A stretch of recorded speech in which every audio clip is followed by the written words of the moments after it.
Hello friends, welcome back to my channel. কেমন আছো তোমরা সবাই? আশা করি অনেক ভালো আছো এবং সুস্থ আছো। আমি নন্দিতা, আমিও ভালো আছি। আজকে নতুন একটা ব্লগ নিয়ে তোমাদের মাঝে আবারও হাজির হলাম। আশা করি আজকের ব্লগটা তোমাদের প্রত্যেকের খুব ভালো লাগবে। আজ হচ্ছে বৃহস্পতিবার আর এখন বাজে সকাল 8টা মতো, আর এখান থেকে আজকের ব্লগটা স্টার্ট করছি। তো আজকে হঠাৎ করে মন চাইলো যে একটু মন্দিরে যাব, মন্দিরে গিয়ে পুজো দেব। সেই জন্য ছাদে এসেছি, আর ছাদে গাছে যত রকমের ফুল আছে সমস্ত ফুলগুলো তুলে নেব, শুধু মজরোজ এবং পর্তুলিকা ফুলগুলো বাদ দিয়ে। ভিডিও যদি ভালো লাগে তাহলে প্লিজ একটা লাইক করে দিও আর কমেন্টে লিখে জানিও।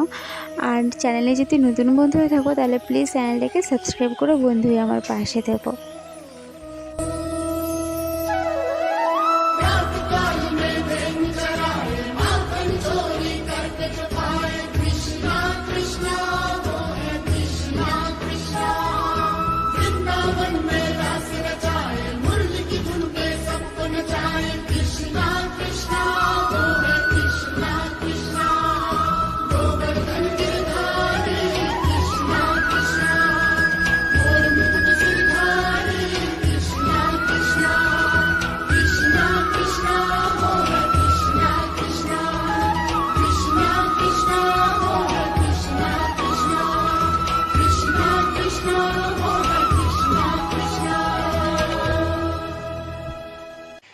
সকালে উঠে স্নান করে আগে ঘরের ঠাকুরের পুজো দিয়েছি, কারণ ঘরের ঠাকুরকে পুজো না দিলে মন্দিরের ঠাকুর খুবই অসন্তুষ্ট হবে। তো সেই জন্য আর কি পুজো টুজো সেরে রেডি হয়ে রওনা হয়ে গেলাম।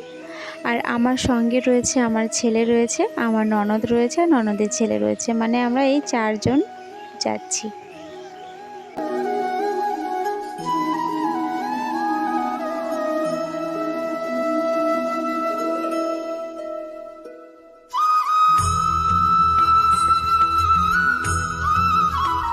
আমার এই মন্দিরের সবথেকে সুন্দর যেটা লাগে সেটা হচ্ছে এই মন্দিরের গেটটা।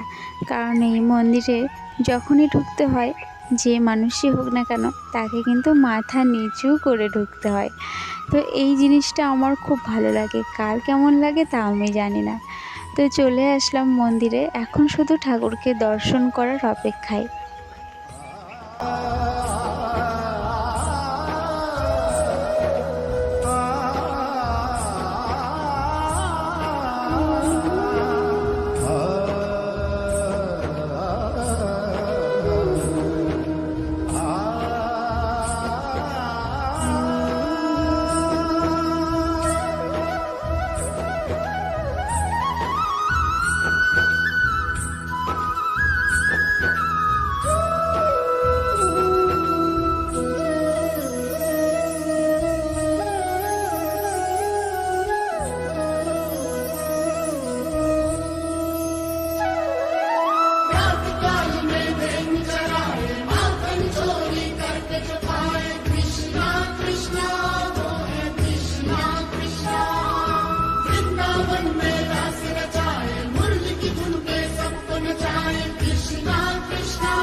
এসে বাটা মিষ্টি যা কিছু ছিল সমস্ত কিছু পুরোহিতদের হাতে তুলে দিয়েছি। আর এখন বসে আছি ঠাকুরের সামনে, দু চোখ ভরে এখন একটু ঠাকুরকে দর্শন করে নেব, একটু বসে মনটা শান্তি করে নিয়ে তারপরে বাড়ি যাব, কারণ বাড়িতে শান্তির খুব অভাব। তো যাই হোক, এখন বসে আছি প্রসাদ পাওয়ার অপেক্ষায়। প্রসাদ পেয়ে গেলেই আমরা আবার বাড়ির দিকে রওনা হব।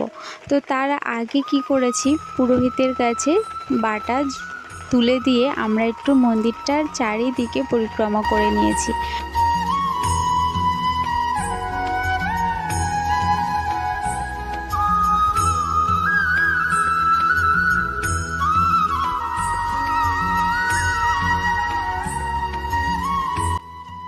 আর এই সূর্যমুখী ফুলগুলোর মজা দেখো, যেদিকে সূর্য মামা রয়েছে সেই দিকে কিন্তু ওরা ঘুরে নেই, ওরা ঘুরে রয়েছে মন্দিরের দিকে। কারণ এই মন্দিরের চন্দ্র সূর্য যাই বলো না কেন, হিরে মণি মুক্তা মানিক সব বললেও কম হয়ে যাবে, সমস্ত কিছু ওদের এই ভগবান শ্রীকৃষ্ণ।